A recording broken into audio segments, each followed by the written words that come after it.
Tim Reese back at Alexander City, Alabama, where we are set to begin game 2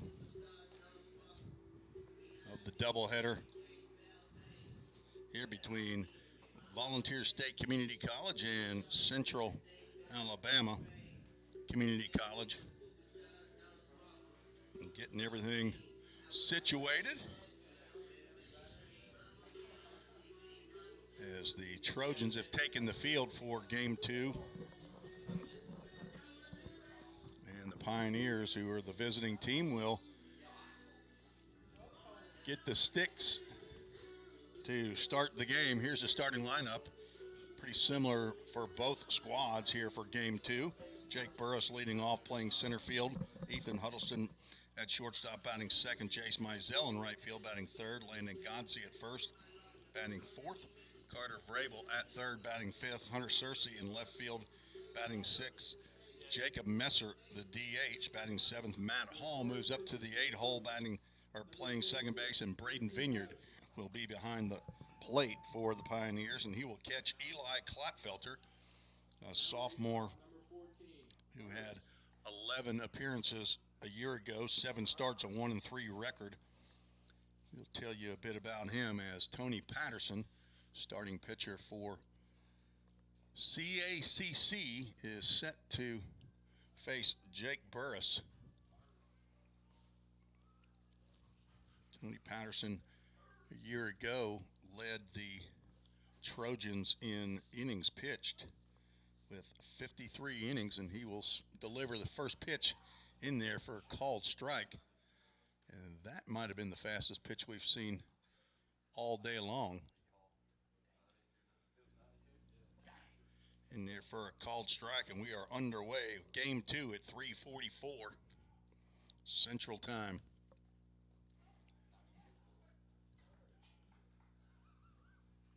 Count goes 1 ball, 1 strike to Jake Burris, who was on base 3 out of 4 plate appearances in game 1 and scored the only run of the game in the 3rd inning.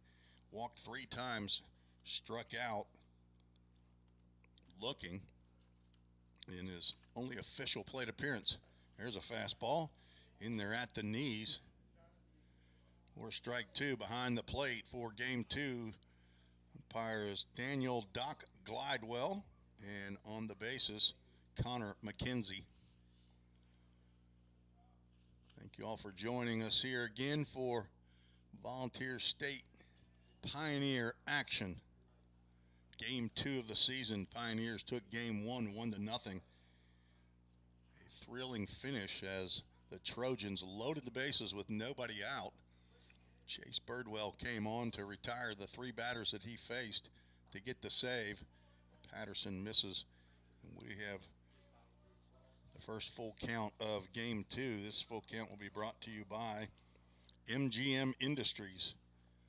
Provided custom windows for the newly remodeled press box at Pioneer Field at Vol State. There's a fastball that's driven into right field between first and second for a leadoff single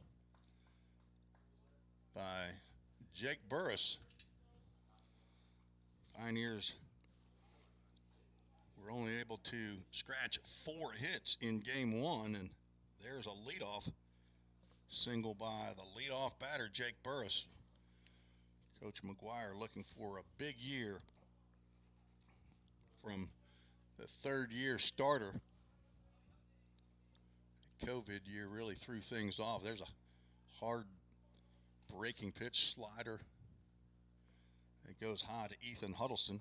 Huddleston had 1 of the 4 hits. He had a bunt single in 4 trips. Throw over to first base by Patterson, the only Tennessee player on the Central Alabama roster. He's from Clarksville, Tennessee, a homeschooler from Aaron Academy in his 2nd year at Central Alabama. Fastball in there called strike.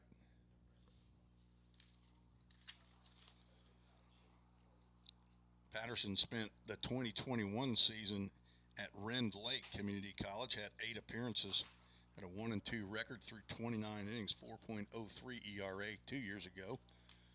That pitch misses down.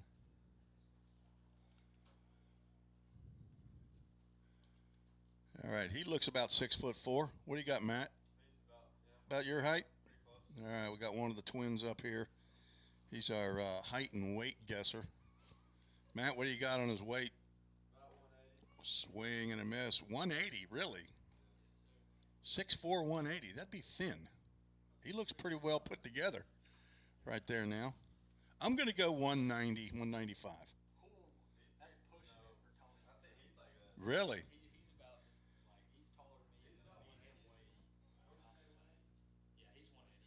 Breaking pitch just missed. Brings us to another MGM Industries full count, thanks to Joe Gaskins and his son-in-law Patrick Stewart for spearheading the efforts to get those old windows out of the press box and in, and that is just outside. Pretty tough pitch to take right there with 2 strikes, but Ethan Huddleston gets aboard here in the top of the first inning. So nobody out. Runners now at first and second with big Jace Mizell stepping to the plate, the pride of Metropolis, Illinois. The Rices and the Mizells.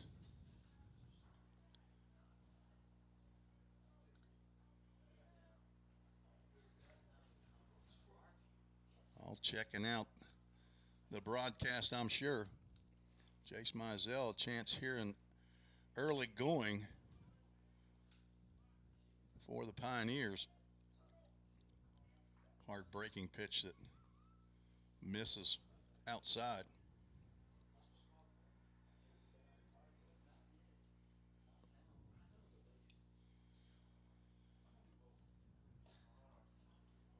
Another pitch misses away. In the early going, Tony Patterson struggling with control a year ago, 29 walks in those 53 innings. The statistics that I am able to pull offline, it does not tell me how many hit batters they have, but 51 strikeouts, almost a strikeout an inning, and there's, I'm not sure if that doesn't look like a fastball that's dying right there at the plate. There's no way. Is he throwing a changeup there, I guess? 3 balls, no strikes. What do we got? An 89-mile-an-hour changeup? Probably is, right? I mean, am I wrong?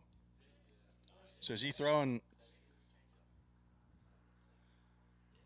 I mean, it's a sinker if it's not a changeup. That ball's dying when it gets to the plate. And it's not, as time's called, right in the middle of his delivery. And he's going to call, the base umpire, Connor McKenzie, is calling, I guess, a timed violation, and that will be ball 4 to Jace Mizell.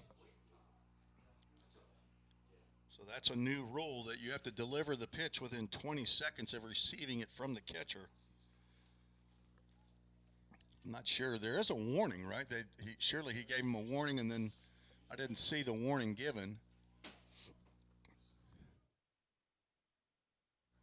But the bases are loaded. Landon Godsey, who collected 2 hits in game 1. Double and a single in his 3 plate appearances. And the only RBI of the game. And an RBI opportunity right here.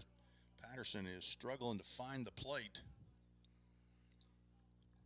Now gone 2 balls and no strikes, nobody outs. We're just getting started here in game 2 of the doubleheader.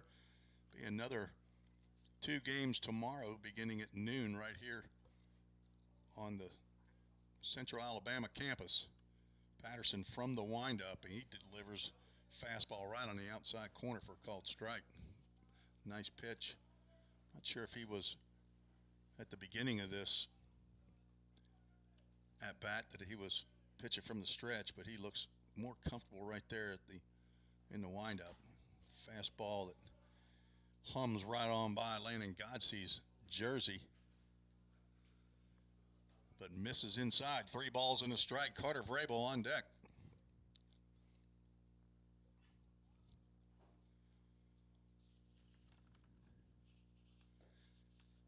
As a RBI walk for Landon Godsey. And the Pioneers take an early 1-0 lead. Third walk after giving up a leadoff single to Jake Burris. And Jake Burris, the only player to score a run today. He scored both of the runs that the Pioneers have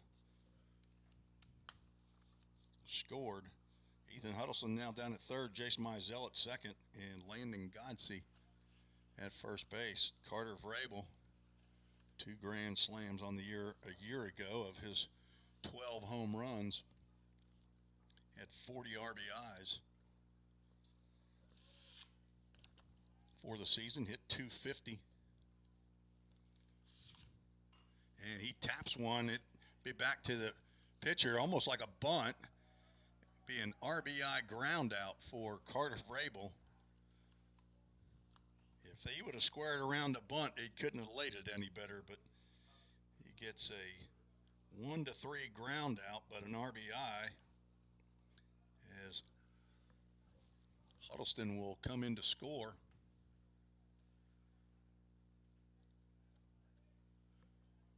And the Pioneers take a 2-0 lead.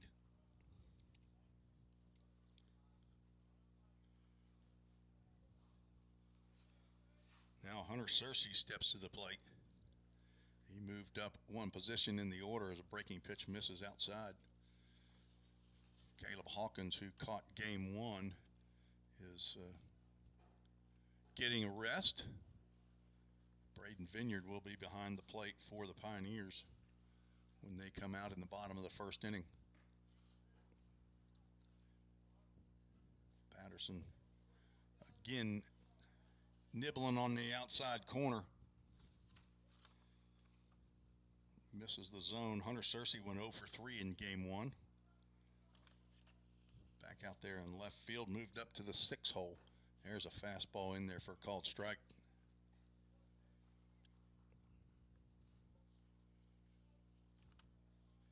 Bryce Knox moving from first base to left field here for game 2. Otherwise, the outfield is the same. Arwin Burgos in center, Zion Morris in right. From third to second is the same, as that ball's fouled straight back. Count moves to 2 balls and 2 strikes. Ethan Hamilton at third, Hafet Rosado at short, Kelvin Ayalo at second. But the starting pitcher slash DH in game 1 is moved to first base. And that is Bryce Calloway. New catcher is Hayden Greer. Starting catcher is the DH. Searcy tried to hold up, but he could not on that sharp breaking slider. And the second out is recorded via the strikeout. First strikeout of the contest for Patterson. And 2 out here in the top of the first. 2 runs in on 1 hit so far. Have been 3 walks. But after the bases were loaded, a tapper back to the pitcher. Retired Vrabel driving in the second run. As Jacob Messer steps to the plate, swings and misses.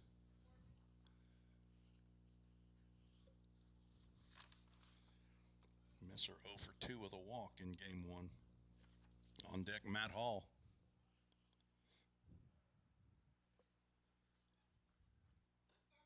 Breaking pitch that Messer was able to back away from. I met his father between games, Dr. Tim Messer, over here from the Memphis area. Catch the start of the season. There's a swing and a miss on a pitch right at the knees, perfectly placed by Tony Patterson. 1 ball, 2 strikes, bases loaded, 2 outs, top of the first inning. 2 runs already in for the Pioneers. Head coach Jim McGuire down at third base. John Ripel back out at first base.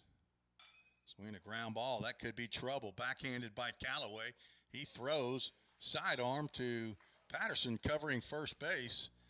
And that will retire Jacob Messer and retire the Pioneers. 2 runs on 1 hit, no errors.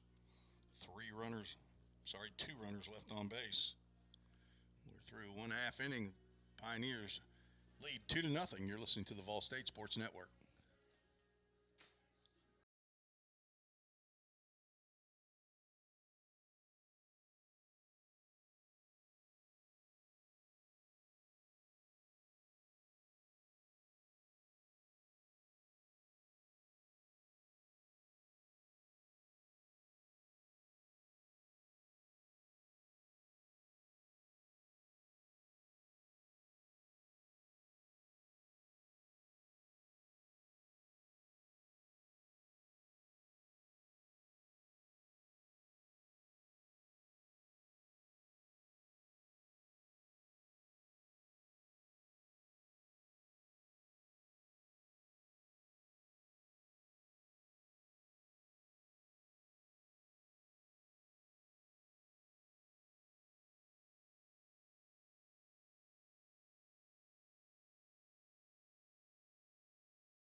Tim Reese back at the press box at Alexander City.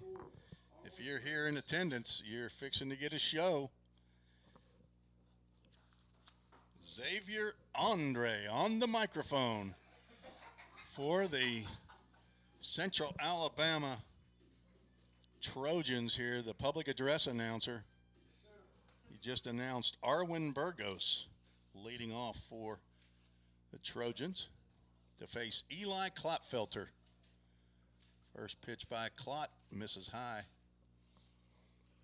Klotfelter from Georgia/Indiana, a man without a hometown. Finished high school in Indianapolis. Formerly lived in Ringgold, Georgia. I think his family has moved back there, and he's gone 3 balls, no strikes on the leadoff batter, Arwen Burgos. Burgos 0 for 4 in game 1. All 4 times to the right field side. And Eli Klotfelter, 4 straight balls outside of the zone. And Burgos on base for the first time today. Brings up the switch hitting Kelvin Ayala. Ayala spelled Ayala.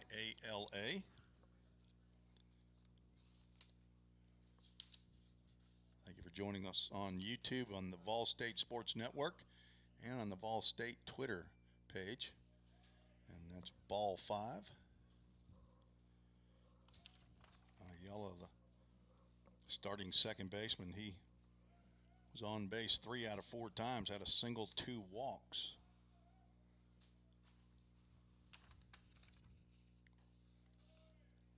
Eli Klotfelter yet to throw a strike here in game 2. Pioneers scored 2 in the first. Eli looking for a ground ball right here and misses again inside. 3 balls, no strikes. On deck, Bryce Knox. Bryce Callaway will hit cleanup. Luke Hasty batting 5th. He's a DH. Hayden Greer batting 6th, the catcher. Hafet Rosado batting 7th, the shortstop. Zion Morris right field. He'll bat 8th. And Ethan Hamilton back in that 9-hole playing third base. And there is 8 straight outside the zone. And that will get a trip to the mound by the son of Randy Kale. That's Braden Kale. Again, if you want to join the show, let me know where you're watching from, who you're rooting for. Whether you're a Vol State fan or a Central Alabama fan, it doesn't matter. I'll give you a shout out, send an email to treecesports@gmail.com. TREECE sports@gmail.com. And I will thank you on air for listening in, just like Mark and Tracy Hall did, Marcia and Alan Rice, Brenda and Danny Mizell, Roger, Karen, and Ryan McDaniel in game one, Randy Kale, Roger and Connie McDaniel, Jake and Delynn Charla, Dave Holbrook and Sherry Burris did in game one. There's a square around a bunt by Bryce Knox, and there's the first strike from Eli Klopfelter. I got to believe that Knox is not looking to sacrifice here in the top of the first inning. He did lay down a sacrifice in game one, but he is squaring around, so breaking pitch misses.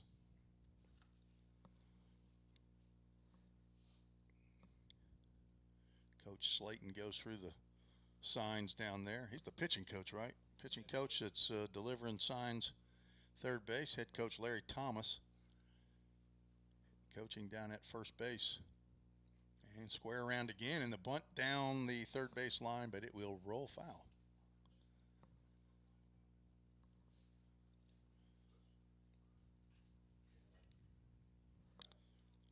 Bryce Knox, the three-hole hitter, lined out into a double play. Sacrifice bunt was hit by a pitch there in the bottom of the seventh inning, but Chase Birdwell was the man. Breaking pitch hit down to Landon Godsey. He will make the only play he can, and that's basically just like a sacrifice bunt. But unfortunately for Bryce Knox, it's a official plate appearance. So he does not get rewarded. But it's a team game, and if Bryce Callaway can knock these two runners in, Bryce Knox should feel good about what he did, a productive out. Bryce Callaway, the hitter of the game for the Trojans in game one, breaking pitch in there for a called strike. Callaway 2 for 3 and a walk, at a double and a single. Also stole a base. And also went 5 innings, he got 4 hits. Unfortunately, one of those walks, 4 walks that he gave up, came around to score as he swings and misses at that breaking pitch by Eli Klopfelter.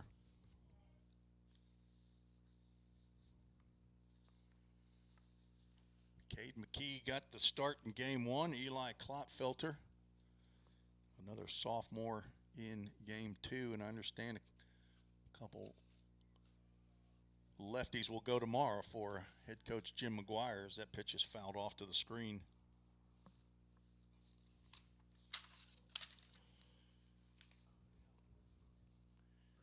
Bryce Callaway,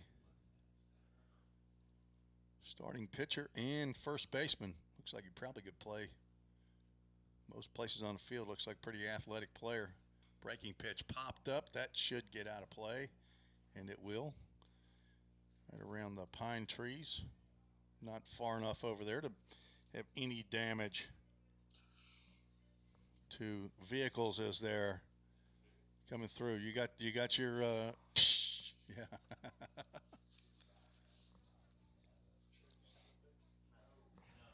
Count remains no balls and 2 strikes. Eli Klopfelter trying to work out of the jam. Fastball misses away.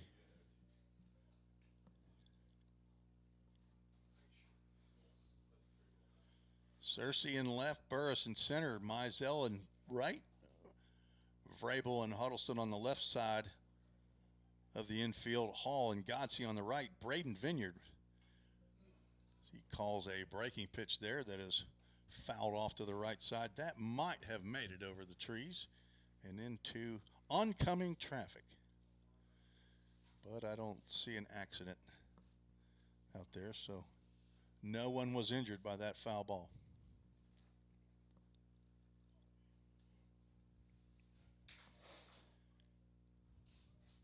The 1-2. Breaking pitch fouled off as Callaway stays in there.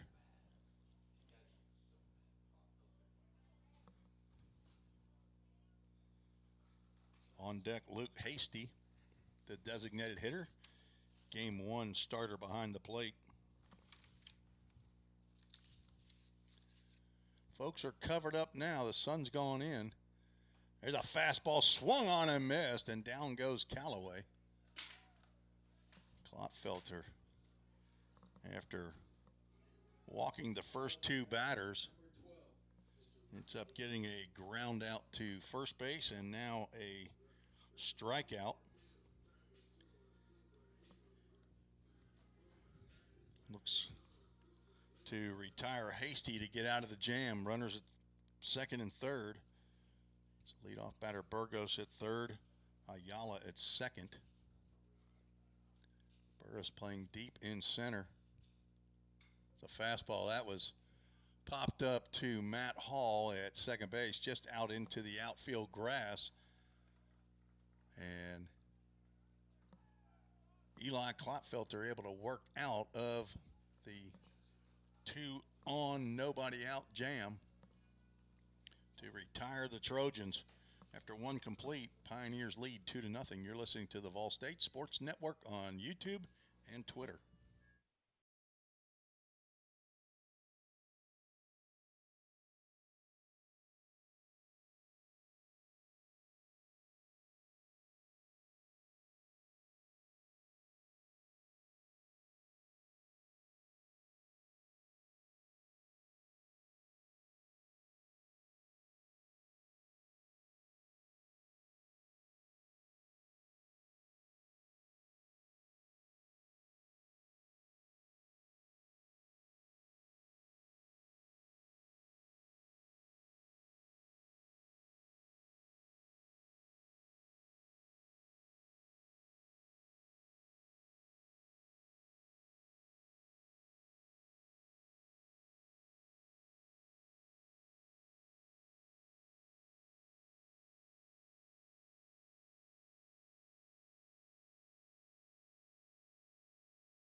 Welcome back to Alexander City, Alabama. We are moving to the top of the second inning. Matt Hall will step to the plate to face Tony Patterson with a 2-0 lead. Fastball delivered and struck out to right field. Zion Morris will make the grab. 1 pitch, 1 out. Braden Vineyard will step to the plate for his first plate appearance of the 2023 season.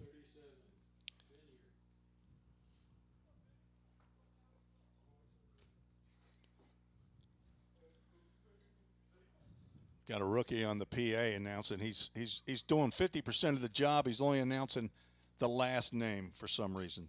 Braden Vineyard lines one out to right field, sends Zion Morris back out. He will do that 180 move again and make the catch. Xavier, but I'm giving you their first names. I'm telling you what their first name is. You're just not remembering. So this guy's last name, it shows Burris on the lineup, but I'm telling you his name's Jake. Jake Burris. There you go. Jake Burris, the son of Sherry Burris.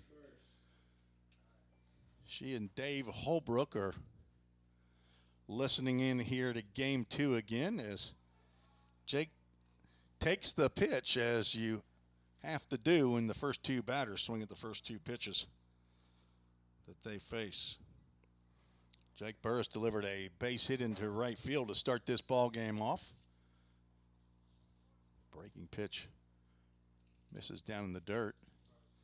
Tony Patterson, a lot better start here in inning number 2 than he had in the first inning, as the first 4 batters that he faced reached base. Ended up giving up 2 runs. Another hard hit ball that goes foul.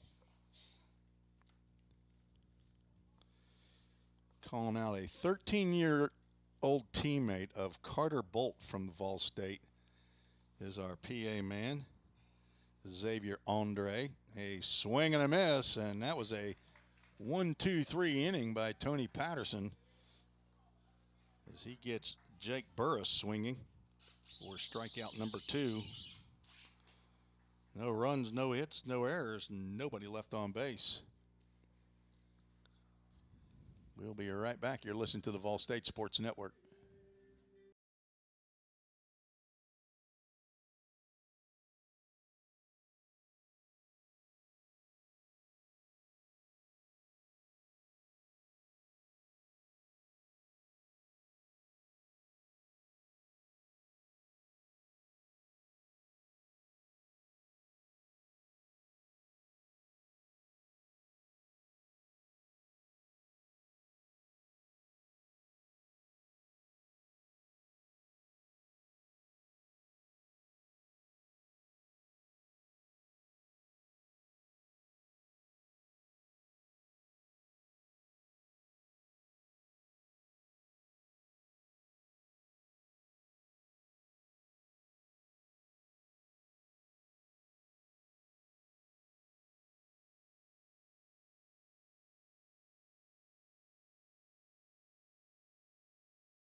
Fun times at the ballpark here, even in the press box. I've been informed that out in right center field is the apartment complex where a number of these Central Alabama players reside. The Castle, is that what I hear? The Castle? Apparently it's a Christian community. There's a church right next to it, so Wednesday nights and Sundays, these guys just roll right out of the sack, and they are ready for church. Leading off the bottom of the second inning for the Trojans, Hayden Greer.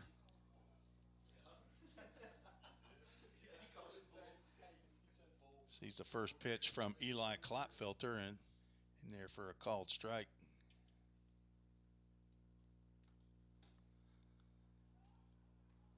Next delivery from Klopfelter just misses. Hayden Greer with his first at-bat of the season. Breaking pitch, and he lifts that out to right field. That looks like it will get down, and it will, right in front of Jace Mizell for a leadoff single for the Trojans. Hayden Greer batting 1,000 on the season. The first hit of game 2 for Central Alabama. That brings to the plate Hafet Rosado. Rosado 0 for 3 with a hit by pitch in game 1. Rosado from Orlando, Florida, attended Monteverde Academy. Fastball driven out to center field, but that's where Jake Burris plays. And he usually catches those balls, as he did there. The pride of Grove City, Ohio.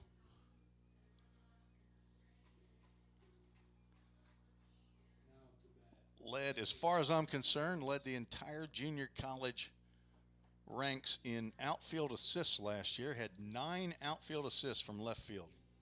I believe 7 or 8 of those were on plays at the plate. Never saw anybody throw out as many there. Throw over to first base, and Greer looked like he was going to get a few more steps off the base, but he had to retreat quickly. I don't think I'd ever seen an outfielder have that many assists. And I think he played 44 games last year in left field. Nice breaking pitch. Could not get Morris to bite.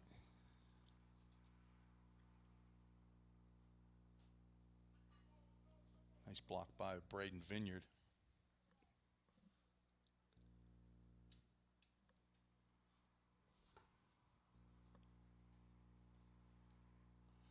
One-0 count.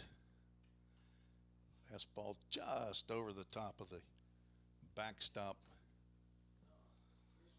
And a coach somewhere saying, somebody on it. I don't see anybody coming out of that Trojan dugout to get after it. They must be rich down here. They don't care about these baseballs as Klopfelter throws over again to the acrobatic Landon Godsey, who makes the snag on that errant throw. Lights are on here, Central Alabama. Breaking pitch apparently stayed inside. Do we have an actual name for the field here? Trojan Field? Jim Smith Memorial or nothing like that? No?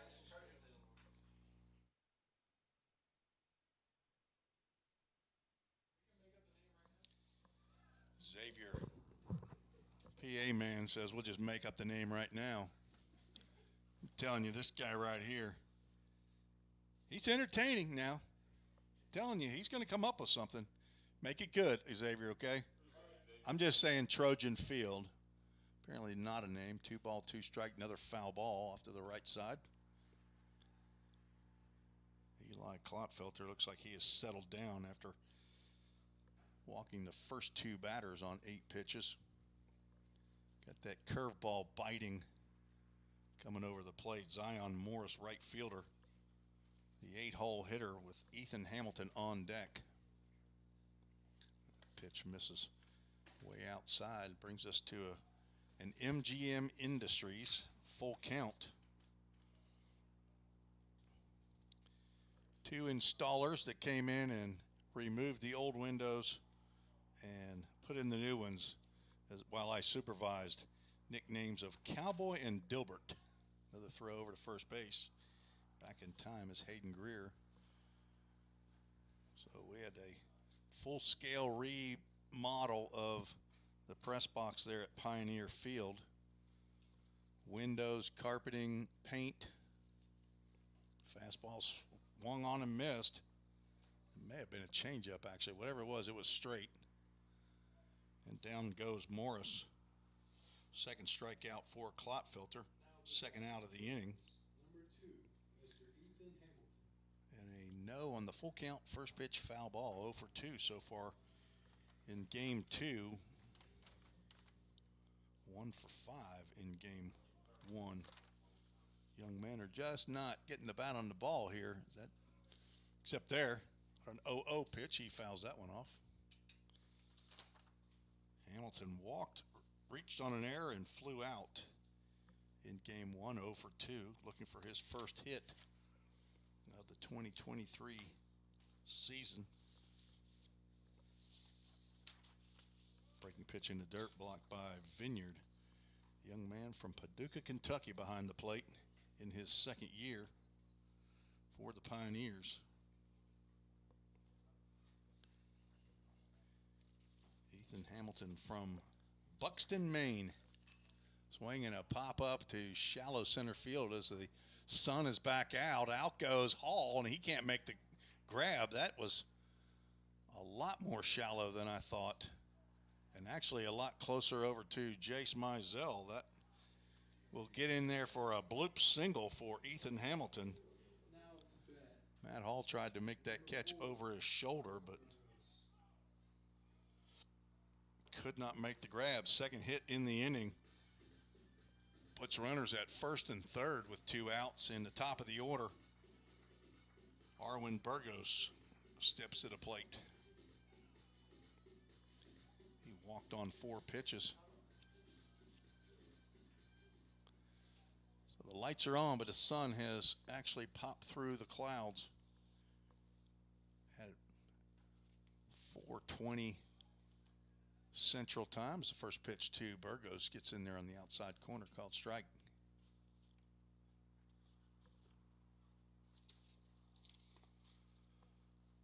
Burgos also from Puerto Rico, Rio Grande, Puerto Rico. The Carlos Beltran Baseball Academy runner goes, throw down to second base in the dirt.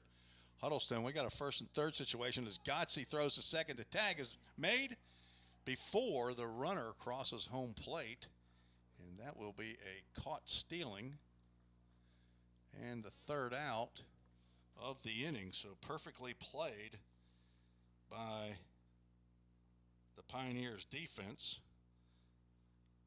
2 to 6 to 3 to 4, I believe that was. 4 out number 3. No runs, 2 hits, no errors, and 1 runner left on base. Pioneers lead 2 to 0. You're listening to the Vol State Sports Network on YouTube and Twitter. Thank you for joining us this afternoon.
Tim Reese back at Alexander City, Alabama, where the Volunteer State Community College Pioneers taking on Central Alabama Trojans, moving to the top of the third inning.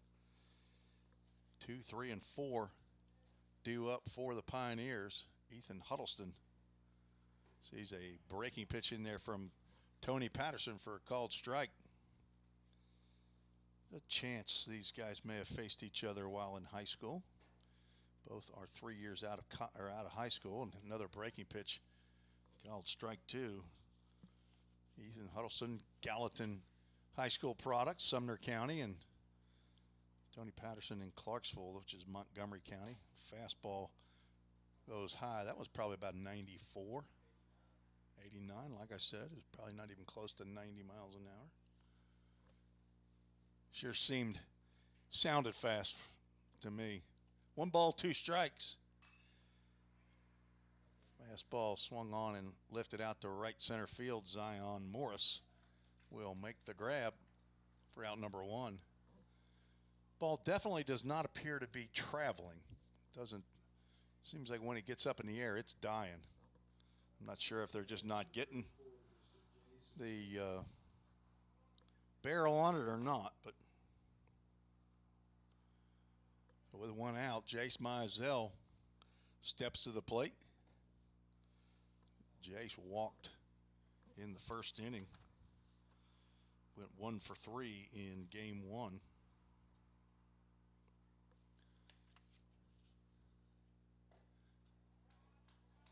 There's a pitch that missed somewhere. I'm not sure if that missed low.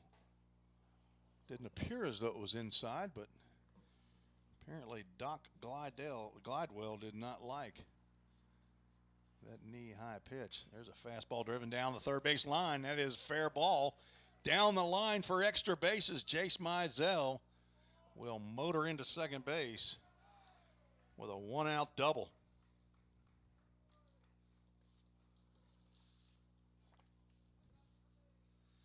That happened a few times a year ago. Mizell with 10 doubles a year ago. It brings to the plate Landon Godsey, who also walked in the first inning.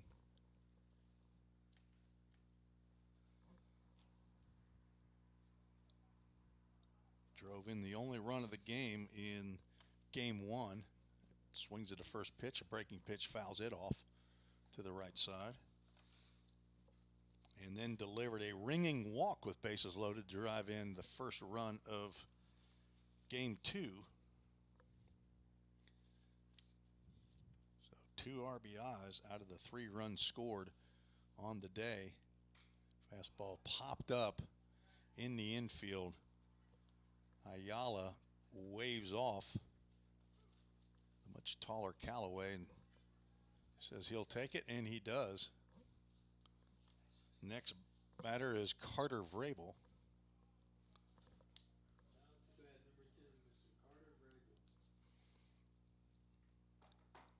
Two outs. And third baseman Vrabel stepping to the plate from Father Ryan High School. Started his college career at Wabash Valley, transferred last year to Vol State, and he pops one up down the right field line. Callaway gives chase, but it lands on the warning track in foul territory. Carter was jammed with that pitch.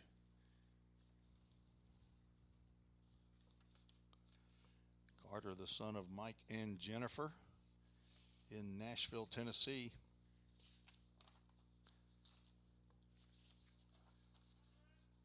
Has a brother, Tyler.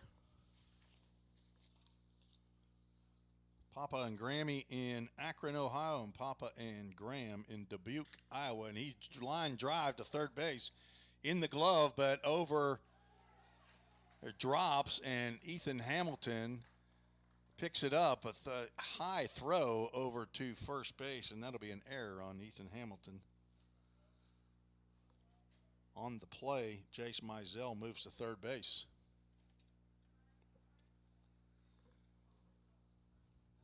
First error of the ball game, or of the day, for Central Alabama. He thought he had it in his glove. The line drive hit and popped right out of his mitt. But as he picked it up to throw it, the throw was high, and Vrabel was able to leg it out. That brings Hunter Searcy to the plate with 2 outs. Runner in scoring position, and Mizell down at third base. First pitch misses inside. 1 ball, no strikes. Searcy, it's a ground ball hard up the middle, but Rosado ranges to his left, flips to Ayala at second base to get Vrabel on the force out to end the inning. No runs, 1 hit, 1 error, 2 runners left on base. After 2.5, Pioneers lead 2-0. You're listening to the Vol State Sports Network.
Leading off the bottom of the third inning, Arwin Burgos, who was at the plate when Ethan Hamilton was caught stealing in the bottom of the second inning on a failed first and third steal situation.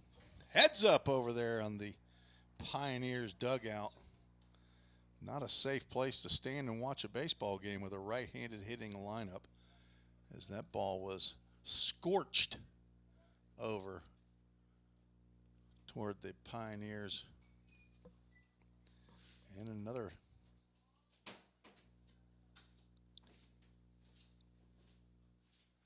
see if we can get this back up here. There we go. Touch screen on a computer. Not great. That ball is lined down the first base line, and it's fair. Argos will move to second base. Mizell up with it and gets it back into the infield.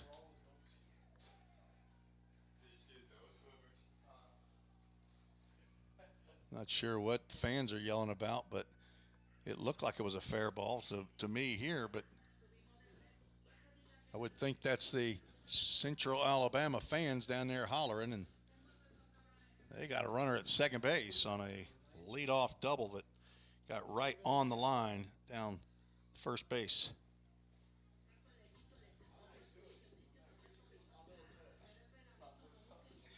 So the first hit of the day for Arwin Burgos. He's been on base. Both plate appearances here in game 2 after drawing the goose egg in game 1.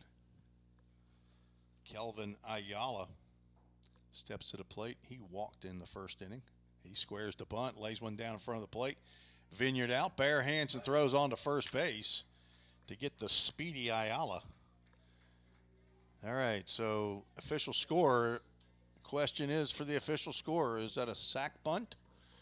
Or is that a... I think he didn't look to me like he was giving himself up in any way, but that is normally called that.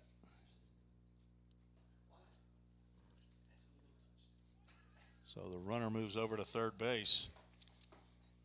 Bryce Knox steps to the plate. Breaking pitch over the heart of the plate, called strike. Knox grounded out to Godsey at first base in the first inning with runners at first and second after a couple failed sack bunt attempts himself. Got the job done. Fastball fouled off to the right side.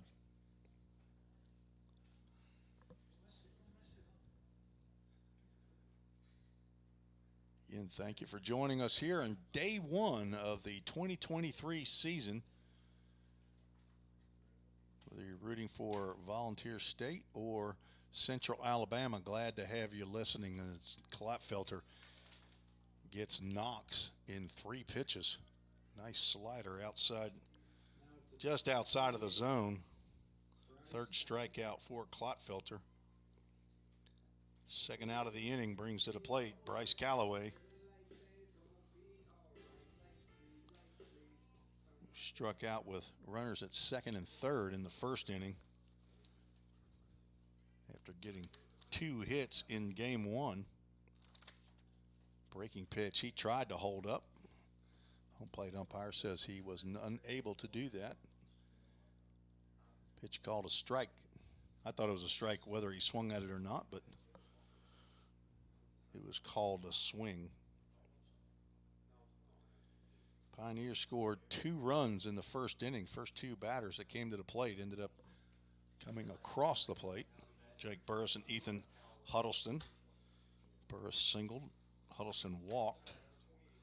2 walks later, first run and then a excuse me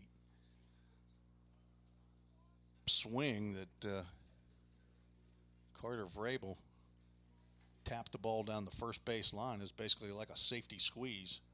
That ended up scoring Ethan Huddleston for the second run. So we've played 9.5 innings so far and only have 3 runs to show for it. Klotfelter's gone 2 balls, 2 strikes now to Bryce Callaway from Houston, Texas.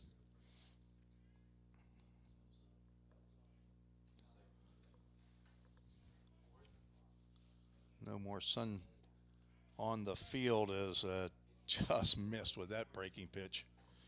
Brings us to another MGM Industries full count, located on Free Hill Road in Hendersonville, Tennessee, just up from the main fire hall there in Hendersonville, which is right next to Gallatin, where Vol State is. There's a ground ball to third. Carter Vrabel deep in the hole. Strong throw to first base, and Godsey with a stretch retires Callaway for out number 3. And I didn't have my proper outs on the board. I apologize for that, but that was out number 3. Nice throw by Carter Vrabel there to get Callaway. No runs, 1 hit, no errors, 1 runner left on base. We've gone through 3 complete. You're listening, and the Pioneers lead 2-0. You're listening to the Vol State Sports Network.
Jacob Messer leading off the top of the 4th inning for the Pioneers.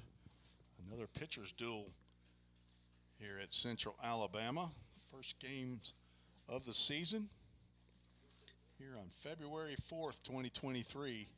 Jacob Messer looks at fastball on the outside corner for called strike.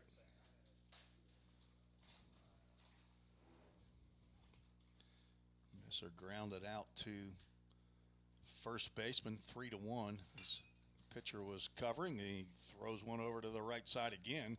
Wild throw by Ayala on an easy ground ball. I didn't know what happened. Almost looked like his arm got impinged or something. It's a very awkward looking throw over to first base. And Messer will reach on the error, second error of the contest for Central Alabama. Pioneers had 3 in game 1. Trojans had none, as Matt Hall pops a bunt off to the Pioneers dugout.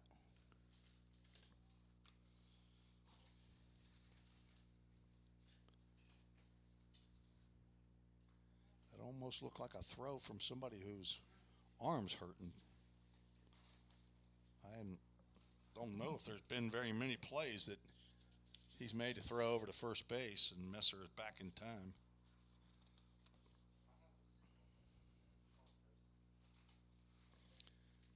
Threw it high, and it was just not in time for Callaway to make the grab and come back down on the base, as Messer was hustling out of the box down the line. There was could have been a balk called. That was a very, very short stop there on the stretch.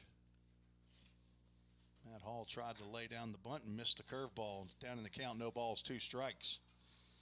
Time for Matt to get a base hit into right field now. Make up for those 2 failed bunts. Another throw over first base. It's in the dirt, but not sure if it hit Callaway's glove or it hit Messer's body, but stayed in the infield.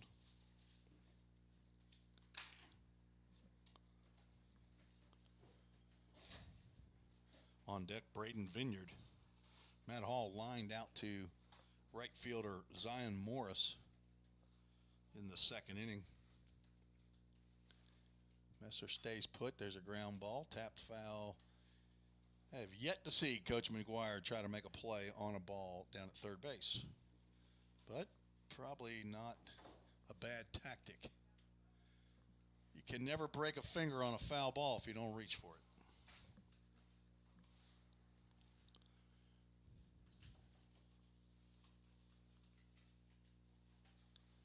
Thank you again for joining us on YouTube and Twitter. Nice stop there by Hayden Greer on a breaking pitch in the dirt. Matt Hall looking for his first hit of the season. 0 for 3 in game 1, 0 for 1 here in game 2.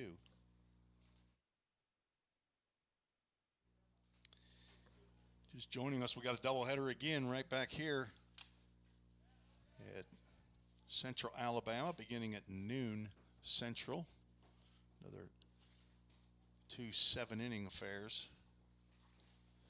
And then the Pioneers will head back home after the doubleheader tomorrow. Be back in action on Friday against Southern Illinois College. 1-2 pitch swung on and missed. And down goes Hall. I thought there was maybe a question as to whether or not he tipped that, but apparently he did not. And a strikeout of Hall for the first out. Third strikeout for Tony Patterson. And it brings Braden Vineyard to the plate. So Messer reached on an error by the second baseman. Matt Hall struck out, and Vineyard, the number 9 hole hitter, at the plate with Jake Burris on deck. Vineyard hit the first pitch that he saw out to right field. Turned Zion Morris around out there as he started heading towards center field, turned back around his right shoulder and caught it on his left side.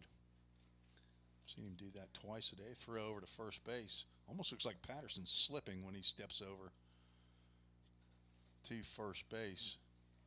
Maybe what happened on that errant throw the last time he threw over. Looked like his left foot slipped again there. 2 runs, 2 hits, no errors for the Pioneers. Swinging a ground ball. This could be 2. Right to Rosado, over to Ayala. The throw to first is in the dirt. And Vineyard will move on down to second base on the second error by Ayala. But they do get out number 2.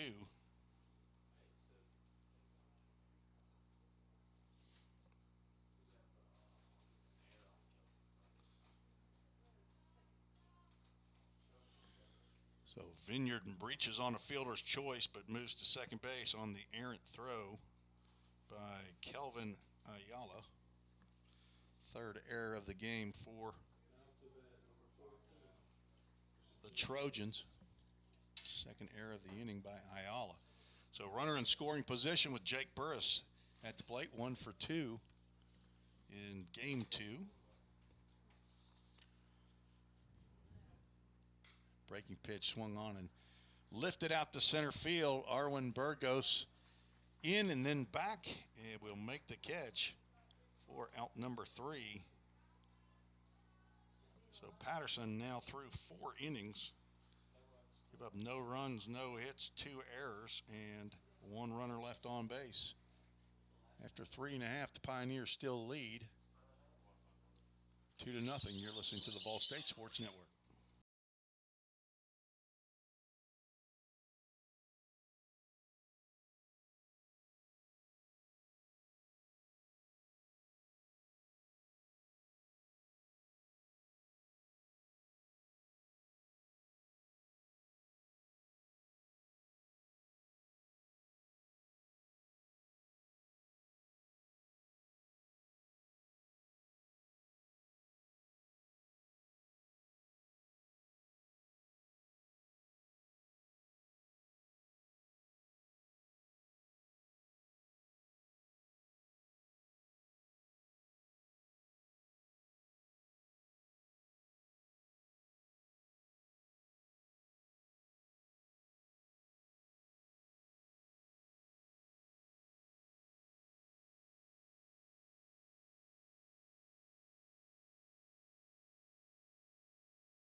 Luke Hasty leads off the bottom of the fourth inning for Central Alabama. Still looking for their first run of the season. Pioneers won game one, 1-0, and are leading 2-0 here in game two. No runs, 3 hits, 3 errors for Central Alabama. Eli Klotfelter back out on the mound. Breaking pitch in there for a called strike.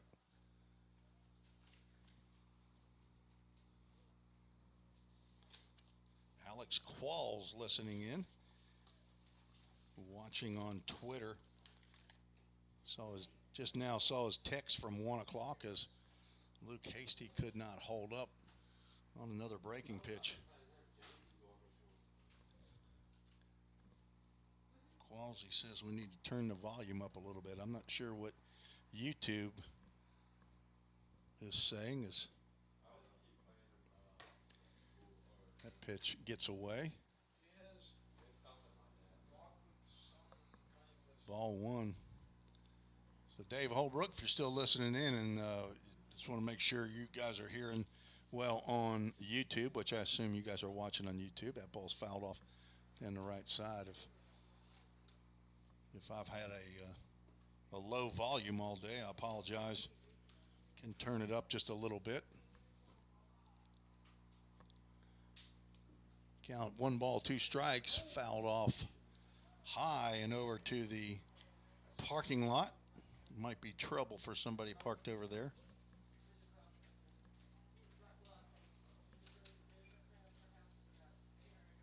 First games of the season for the broadcaster as well, trying to make sure that our equipment's working. That pitch nearly hits Hasty in the bean. Count goes 2 balls and 2 strikes.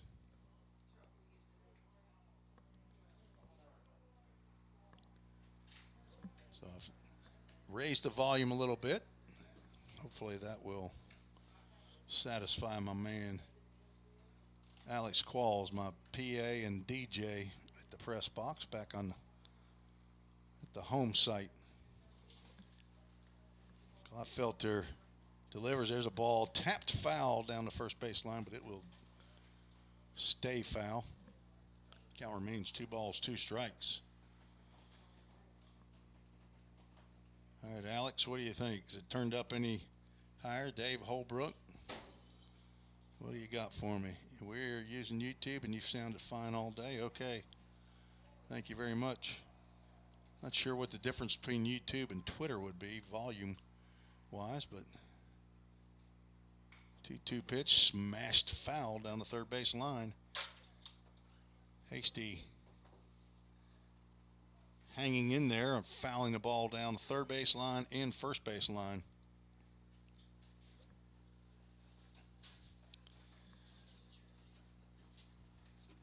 It's going to probably take a little bit before the lights take effect as that ball's lifted out to left field. And it dies in the air, and Hunter Searcy will collect that one for out number 1 here in the bottom of the 4th inning. Eli Klotfelter has settled down for the Pioneers after walking the first 2 batters he faced on 8 pitches. He's given up 3 hits, but no more walks. And Hayden Greer steps to the plate. 1 for 1 on the day. Lifted a little single out to right field, just in front of Jace Mizell. Not sure where that pitch missed, but it missed somewhere. 2 balls, no strikes.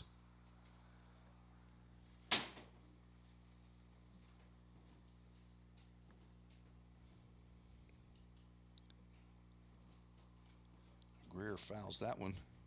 Just barely got a piece of that.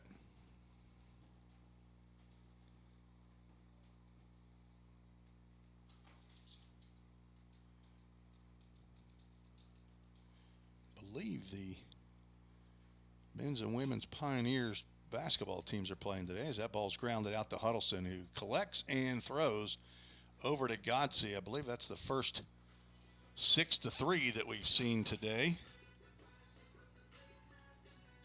Nice strong arm by Ethan Huddleston.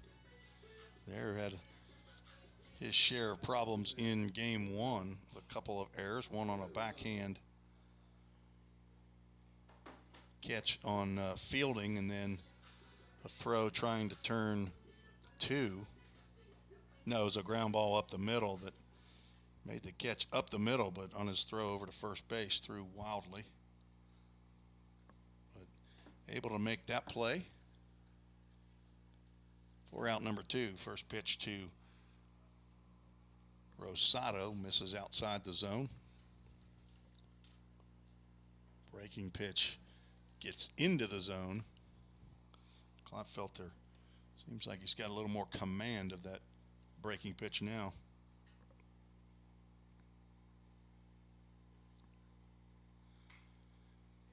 Didn't command that one, as that one stayed a little flat, and Rosado knew what to do with it, lined it into left field for a base hit. Now to bat, Mr. Zion Morris. Off at Rosado's first hit of the day. Brings to the plate Zion Morris. Base hit number 4 here in game 2. Trojans out hit the Pioneers in game 1, 5-4, as Morris swings through that breaking pitch. But the Pioneers, one more in the run column than Central Alabama in game 1. And so far, 2 more in the run column. But again, Central Alabama out hitting Pioneers 4-2. Ball State had some clutch pitching with runners in scoring position as they stranded 13 batters of Central Alabama in game 1. So far, 4 have been stranded for Central Alabama here in game 2. Throw over to first base, and back goes Rosado.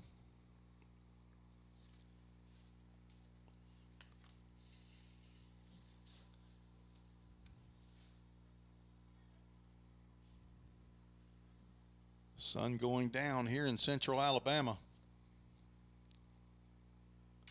Swinging a ground ball up the middle. Huddleston will make the grab, flip over to his partner, Matt Hall. For out number 3 on the force. And that will retire the Trojans in the bottom of the 4th inning. No runs, 1 hit, no errors, 1 runner left on base. Another runner left on base. I don't know that there's not been an inning that Central Alabama hadn't left somebody on base so far all day. Pioneers still lead 2-0. You're listening to the Vol State Sports Network.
Ethan Huddleston will lead off the top of the 5th inning and face Tony Patterson on for his 5th inning.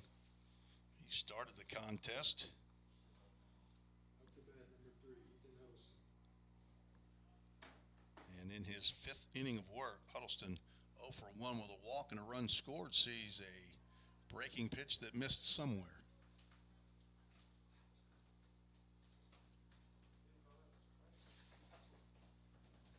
Must have been low. Ball's delivered high and deep out the left field. Back goes Knox, but he will have room. Flips over to Burgos. I'm not sure he had the ball in his glove for the requisite time, but so who do you give the put out to there? I guess we'll go ahead and say that was Bryce Knox. That right there might be a home run back at Vol State. Jace Mizell steps to the plate. Fastball chest high. Called a strike. Jace doubled down the third base line in the third inning, was stranded at third base. Breaking pitch swung and missed. Now down in the count, no balls, 2 strikes. Walked in the first inning. 1 for 3 in game 1, so 2 hits on a day, and that won't be a hit there as he pops that one up to Zion Morris in right field as the sun peeks through again. Just teasing. I'm sure left fielder Bryce Knox is saying, I don't think I need that sun right now, as it's right in his eye. So 2 flyouts here in the inning brings to the plate Landon Godsey. The big brother to Nick. I believe is Nick a junior in high school? That pitch poured in there on the inside corner. Nice pitch, called strike. Son of Paul and Suzanne. Hope they're still listening. Paul, praying for you, brother. There's a line drive, base hit into right center field. Godsey delivers another base hit. The kid can just stroke.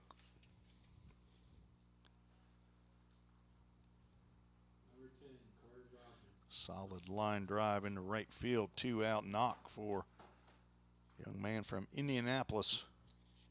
Looking forward to seeing him play all season long. Carter Vrabel stepping to the plate looking for his first hit. 0 for 2 to in game 2. Sees a breaking pitch for a called strike.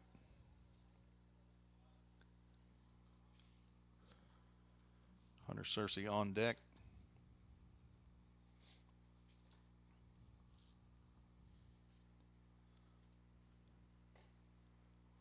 Vrabel steps out of the way of that off-speed pitch.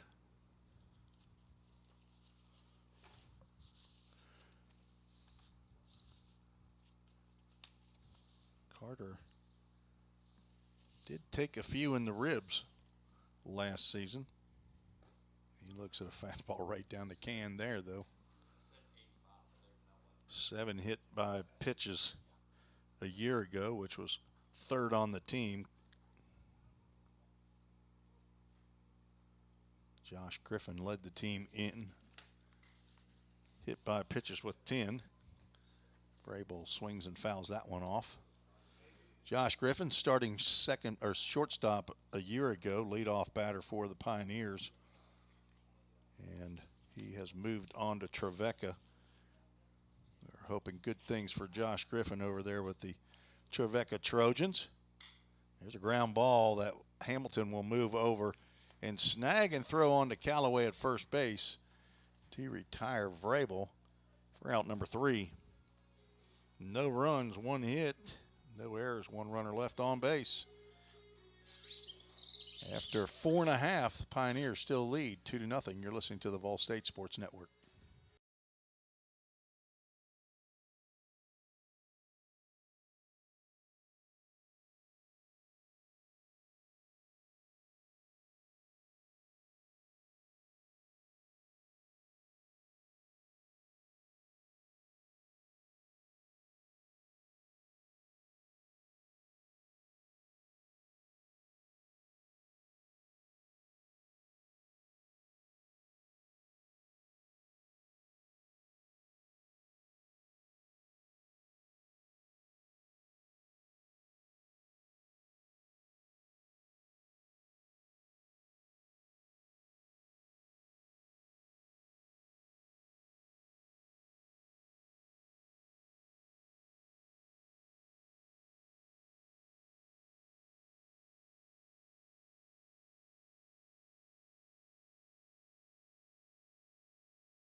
Tim Rees back at Trojan Field in Alexander City, Alabama, where the Ball State Pioneers taking on Central Alabama Community College Trojans.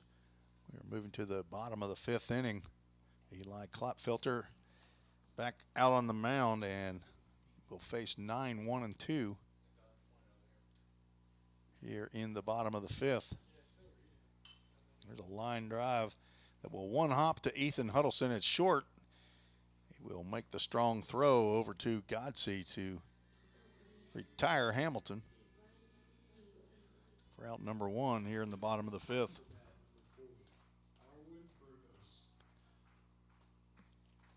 Huddleston getting opportunities here late in the ball game to make plays. That'll bring the top of the order back up for Central Alabama. Arwen Burgos, who doubled down right by the first base bag and just outside the reach of Landon Godsey. There's a breaking pitch, nice pitch on the outside corner.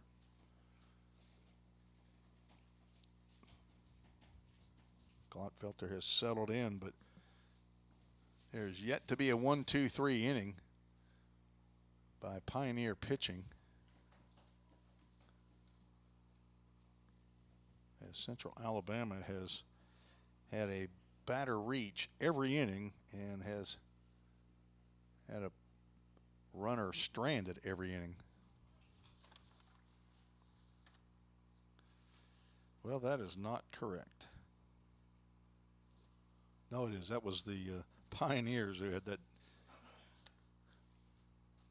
batter who reached and then batter interference. There's a soft ground ball. Go foul. Carter Vrabel will barehand it.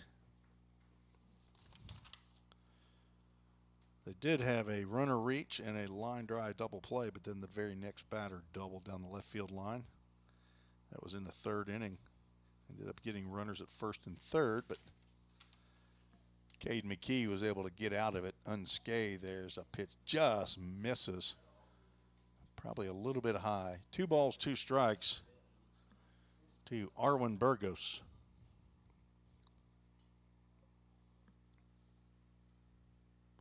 Breaking pitch on the inside corner, catches Burgos watching.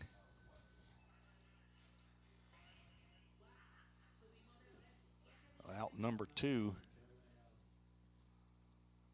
Brings up Kelvin Ayala to the plate, second baseman.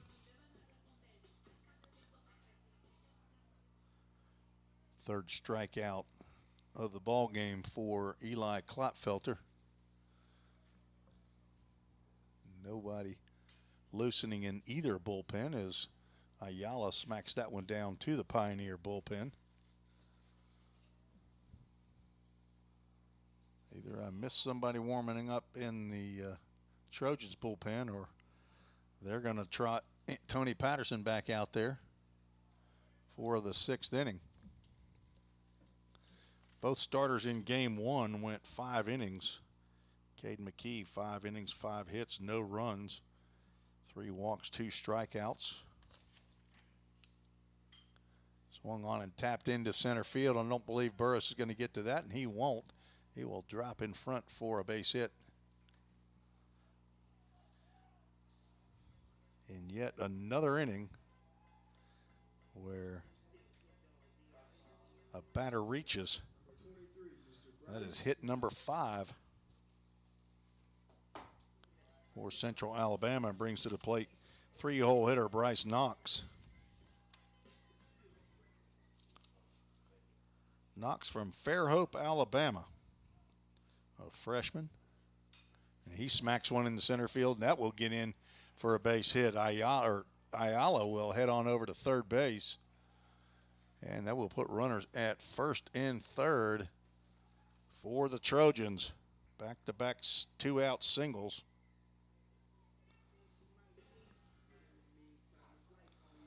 Bring to the plate 4-hole hitter, exactly who they want at the plate. And out of the dugout will come pitching coach Braden Kale. And I see some red hats down there in the bullpen now, just on the other side of the first base dugout. Braden Kale will give whoever that is, it's headed down that way, time to get loose. It looks like the top of the head. I think that may be Brett Dowling, freshman from Green Hill High School in Wilson County, just outside of Nashville, Davidson County.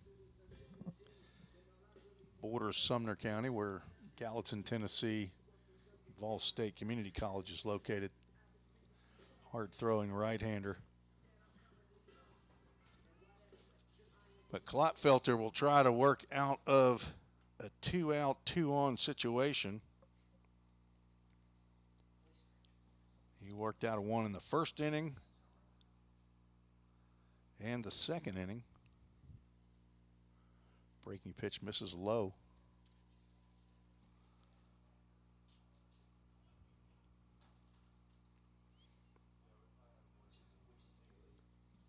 He's had a runner on in each of the 5 innings now. Runners at first and third. Swung on, and there's a ground ball to Huddleston. He will catch it on 2 hops. Flip over to Matt Hall. And there's the inning-ending fielder's choice to retire the Trojans.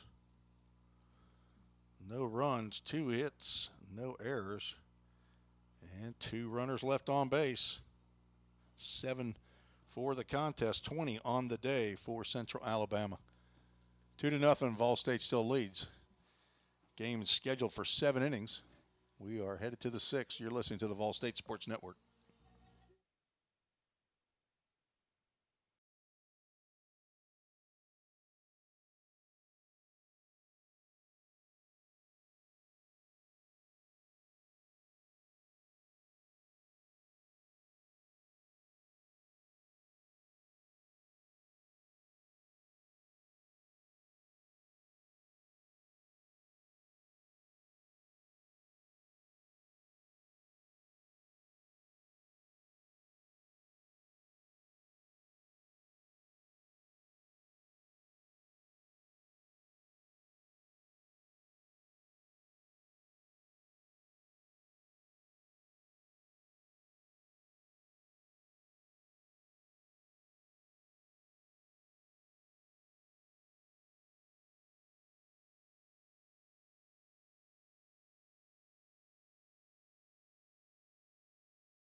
Headed to the top of the 6th inning. Thank you for joining us on the Vol State Sports Network on YouTube and Twitter. Those Tyler Holsworth might be checking out the broadcast.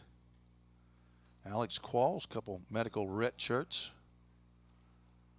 As Hunter Searcy sees the first pitch from Tony Patterson out there for inning number 6. In there for a called strike.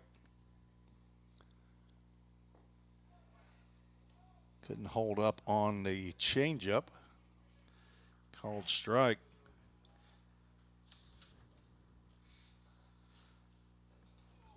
Searcy looking for that first hit of the season as well.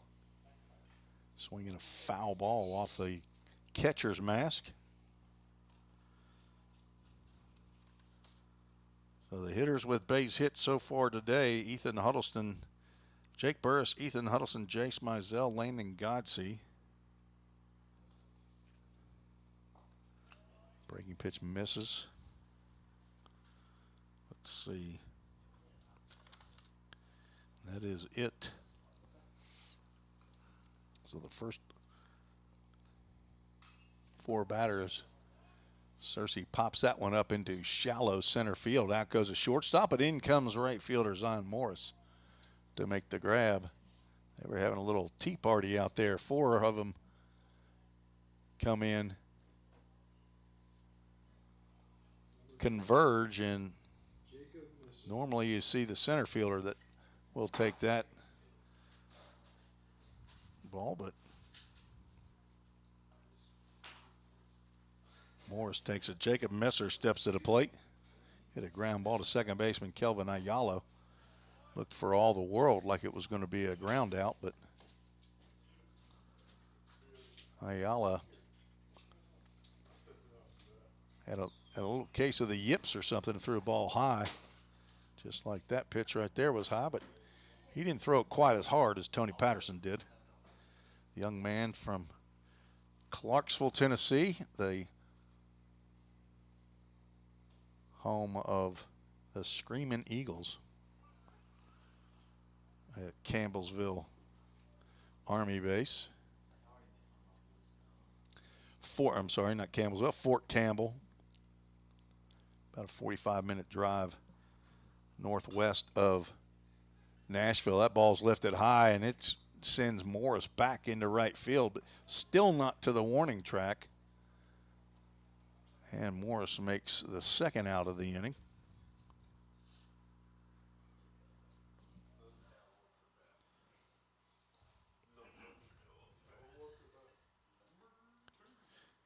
Five putouts so far by Zion Morris out in right field here in game 2.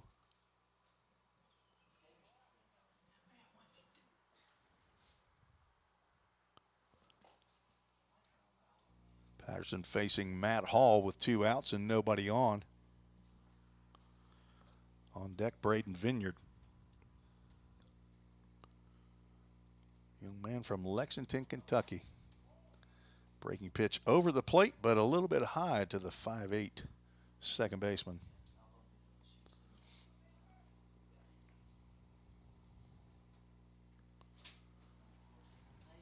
There's a ground ball in the hole at shortstop. I'm not sure that Rosado was going to get Hall anyway. It would have taken a great play. So I'm going to say a base hit. What do you say, Mr. Official Score? He says I'm going to probably give him a hit. Didn't sound totally convinced, but 37, Brandon Vineyard. so Matt Hall collects his first base hit of the season of the infield variety. Brings Braden Vineyard to the plate, who's looking for his first hit of his collegiate career. And he might get it right here down that right field line. Line drive over Bryce Callaway's head. Should put Matt Hall at least in position. Instead, he hits a ground ball to short, and Rosado will get another crack at it. He throws it in the dirt, but his new best friend Bryce Callaway picks it out of that dirt. And retires the side. So no runs, 1 hit. No errors, 1 runner left on base. Going to the bottom of the 6th inning. Still 2-0. You're listening to the Vol State Sports Network.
Well, we had some technical difficulties there. You saw the action, but you didn't hear the action.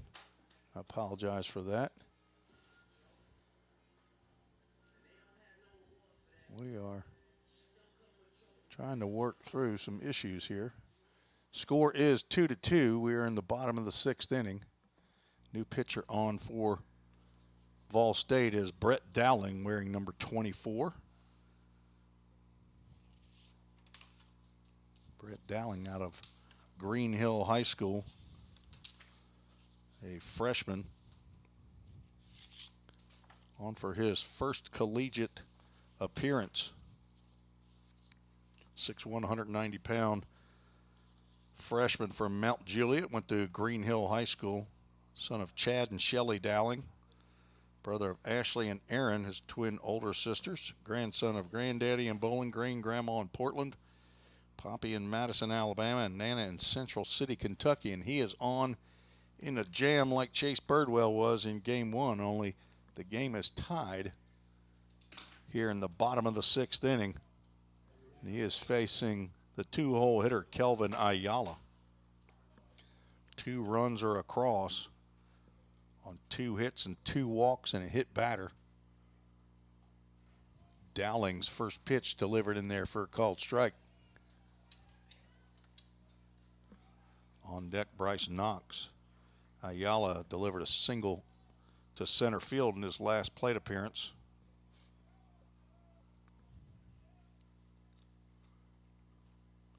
There's a fastball in the inside corner. Called strike. Ayala down in the count. No balls, 2 strikes.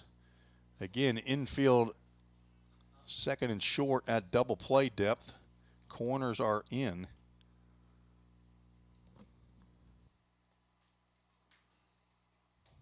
Fastball outside.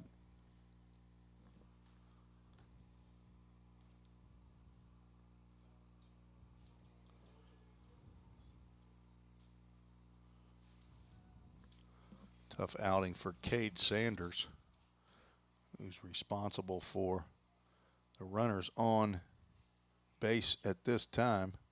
There's a pop-up in the infield. If it's fair, it's an infield fly rule, but it will be foul. Carter Vrabel will come in and have it hit off the heel of his glove. And Ayala is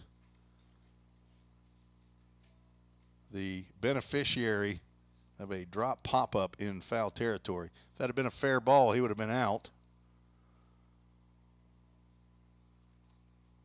But Braden Vineyard, the catcher, the ball was closest to him, but he didn't see it. And he let him know right away he didn't see it.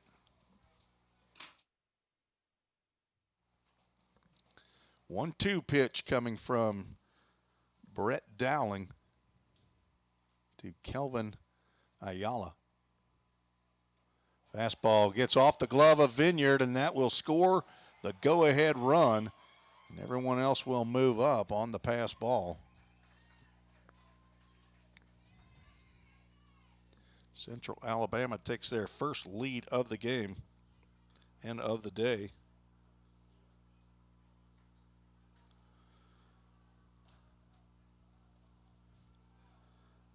So far, that would be an unearned run, but we'll have to wait and see what happens. But that's definitely a pitch that Braden Vineyard should handle. 2 balls, 2 strikes.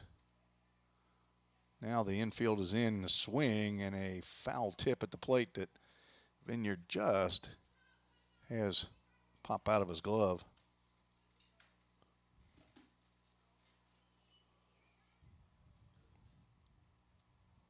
Count remains 2 balls and 2 strikes.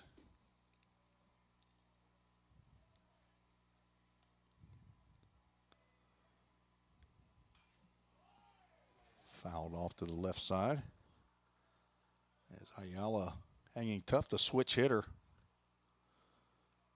Started the day batting from the right side as Cade McKee started, a left-hander from Georgetown, Kentucky, but has been on that left side of the plate the rest of the day as right-hander after right-hander has come onto the mound for the Pioneers. There's a breaking pitch that misses down in the dirt, brings a count to a right rug flooring, full count.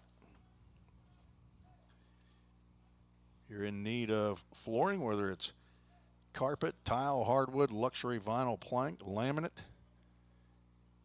Give Carrie Gilbert a call, 615-487-5587, or Carrie Gilbert, Carrie, K-E-A-R-Y, Gilbert at rightrug.com.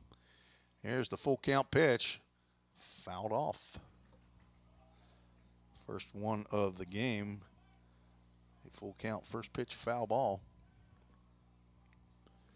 We will do it again.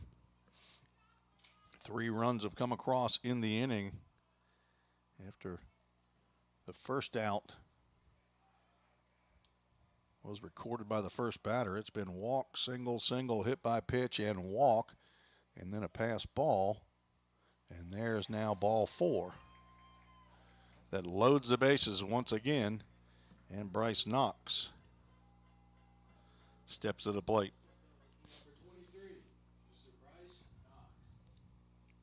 Bases loaded, 1 out.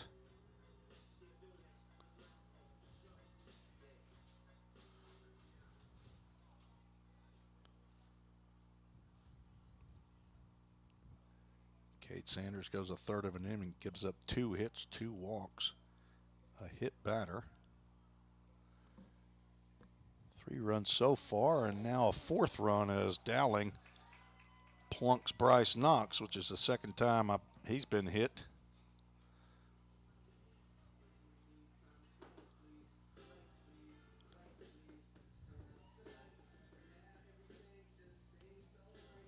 Bases remain loaded.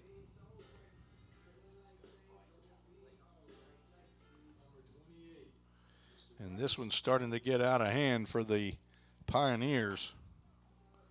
Here in the bottom of the 6th inning. Pioneers scored 2 in the top of the 1st inning. It's been scoreless since then until 4 runs on 2 hits. And the cleanup hitter, Bryce Calloway, stepping to the plate.